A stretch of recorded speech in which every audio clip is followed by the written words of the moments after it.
Imagine pulling off the perfect crime, only to be caught by a piece of cheese. Sounds unbelievable, right? Well, that's exactly what happened to Richard Blass. One of Canada's most notorious criminals. They called him Le Chat, the cat. Because he seemed to have 9 lives, escaping police custody not once, but twice. Blass was a major player in Montreal's underworld, a ruthless mobster who left a trail of chaos wherever he went. In 1968, he was cornered in a motel by police. A fierce shootout erupted, and when the smoke cleared, 2 officers were down, and Blass had vanished. He was wounded, but he managed to escape, solidifying his legend. 4 months, he was a ghost, Canada's most wanted man. The police were stumped. They had no leads, no sightings, nothing. It was like he had disappeared off the face of the earth.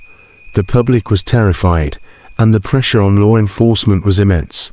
Where could a man so infamous hide for so long? Blass was smart. He laid low, moving between safe houses, never staying in one place for too long. He was a master of disguise, changing his appearance constantly. He knew the city's underbelly like the back of his hand, and he used that knowledge to stay one step ahead of the law. The breakthrough in the case came from the most unexpected source imaginable. Police were monitoring the phone lines of Blass's known associates. A standard but often fruitless procedure. They listened to countless hours of mundane conversations, waiting for a slip-up, a single clue. Then, one day, they heard it. A man called a local deli and placed an order. He wanted smoked meat, pickles, and a very specific type of imported Swiss cheese. The order itself wasn't suspicious, but the voice on the other end of the line was. It was grovelly, distinctive. The detectives had a hunch. They cross-referenced the voice with old recordings of Blass. It was a match, but a voice wasn't enough. They needed to know where the order was going. The deli owner told them the delivery address. A quiet, unassuming apartment in a residential neighborhood. It didn't seem like the kind of place a dangerous fugitive would hide. The police were cautious. This could be a trap. Blass was known for his violent ambushes. They set up a surveillance team, watching the building around the clock. They saw a delivery boy go in with the food, and a short while later, he came out.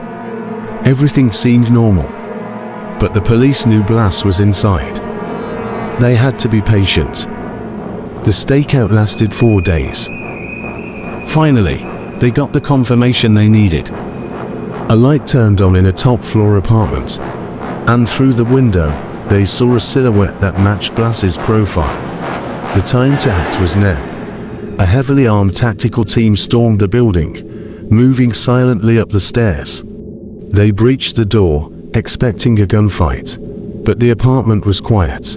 And there, sitting at a table, enjoying his meal of smoked meat and Swiss cheese, was Richard the Cat Blass. He was so shocked, he didn't even have time to reach for his weapon. The man who had outsmarted the police for months, who had escaped shootouts and manhunts, was finally brought down by his craving for a specific kind of cheese. The story of Richard Blass is a wild ride. It shows that sometimes the biggest, most complex criminal investigations can be solved by the smallest, most ordinary details.